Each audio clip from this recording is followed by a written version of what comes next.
그래서 각 단계별로 한번 살펴보면요. 조용히 들어주기 같은 경우에는 부모가 계속 말을 하거나 말을 많이 하게 되면 자녀들은 자신의 이야기를 할 수 없게 되므로 침묵하게 되는 경우들이 많이 있다라는 것이죠. 그래서 제가 앞서 말씀드렸죠. 아이가 어떤 이야기를 끄집어냈어요.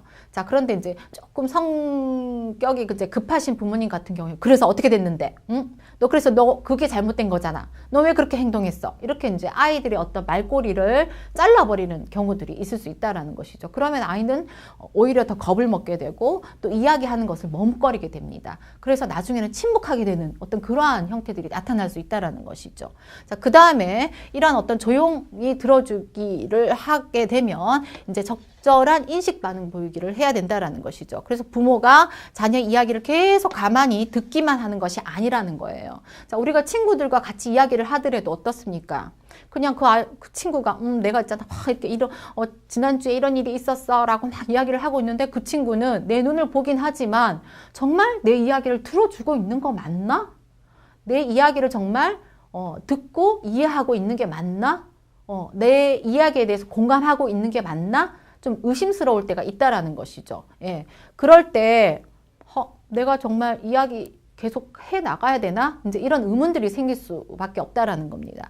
그래서 열심히 듣고 있다라는 어떤 표현이나 표시들을 해줘야 되는데, 대표적인 것이 끄떡끄떡, 그랬구나. 뭐 이런 식으로. 그 다음에 또 이렇게 기분 좋은 일, 그리고 또 아이가 너무 속상했던 일, 이런 것 같은 경우에는, 속상했던 것 같은 경우에는, 이런 식으로 좀 인상을 찌푸리면서 아이와 같이 이렇게 이야기를 해준다든가, 그 다음에 또 기분 좋은 일이 있었다면 거기에 대해서 그래, 너 참 좋았겠구나라는 어떤 나름대로의 어떤 미소를 통해서 아이에게 네 얘기를 잘 듣고 있다 이런 것들을 표현할 수 있게끔 만들어줘야 돼요. 그리고 또 구어적인 형태로 그렇구나, 그랬겠구나 이렇게 어떤 그 표현과 표시들이 이루어져야 된다라고 볼 수가 있습니다. 자, 그러면 인식 반응하기 통해서 아이들은 엄마가 부모님이 내 이야기를 정말 진지하게 잘 들어주고 계시구나. 엄마한테 정말 신뢰를 갖고 애정을 가질 수밖에 없다라는 것이죠. 그리고 계속 말하게끔 격려를 해주어야 됩니다. 그래서 자녀의 느낌이라든가 문제 이야기 시에 그런 것들에 대해서 격려를 해줘야 되는 것이죠. 그 다음에 또 마음의 문을 열었을 때 이제 이런 것들을 이끌어줘야 돼요. 조금 더 이제 이렇게 그 인식 반응하기를 통해서 아이들이 나름대로 안정감을 가지고 엄마 아빠에 대한 신뢰감을 가지게 되면 저 깊이 있었던 어떤 자기 감정이라든가 그 다음에 이제 그 정말 힘들었던 그런 부분들을 다 끄집어내게 돼요. 그러면 그런 것들에 대해서 아이들이 더 이야기할 수 있게끔, 그리고 또 그렇게 어려운 이야기를 엄마한테 해줌으로 인해서 정말 너 대단하구나, 그래 고맙다 이런 어떤 격려를 통해서 아이가 마음의 문을 열 수 있게끔 만들어줘야 된다는 것이죠. 그래서 이때는 판단이라든가 비평, 질책 이런 것들은 피하는 것이 좋아요. 그래서 아이의 어떤 저 깊이 묻어있는 어떤 정말 엄마한테 이야기하기 껄끄러웠던 부분들까지, 자기의 어떤 감정들까지 다 끄집어내는 거기 때문에, 물론 부모가 저런 감정을 가졌단 말이야?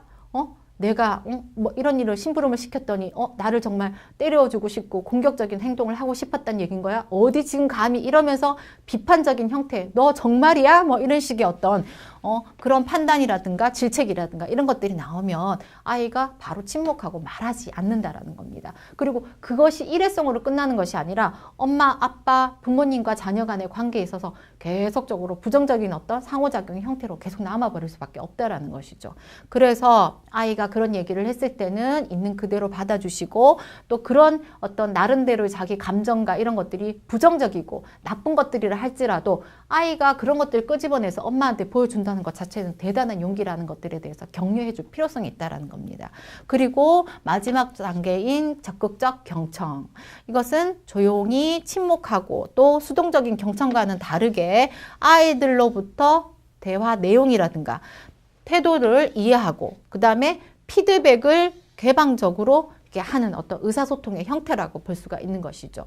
그래서 우리가 이제 그 수용성 가능의 단계라든가 그 다음에 그 문제 소지자가 누구인지 그런 것들을 파악하고 그 다음 단계가 이제 정말 그 문제 소유자를 파악을 했다라면 아이를 도와줄 수 있는 방법들을 생각해 봐야 되는데 아이를 적극적으로 도와줄 수 있는 방법은 경청이라는 겁니다. 그것도 적극적 경청이 굉장히 중요하다라는 것이죠. 이러한 적극적 경청은 그냥 단순히 경청하는 것이 아니라 아이가 정말 아이의 어떤 진실성이라든가 그런 것들을 정말 너에 대한 부분에 대해서 엄마가 정말 충분하게 이해하고 있다라는 어떤 믿음을 갖게 해주는 것이 중요하다라고 볼 수가 있는 것이죠.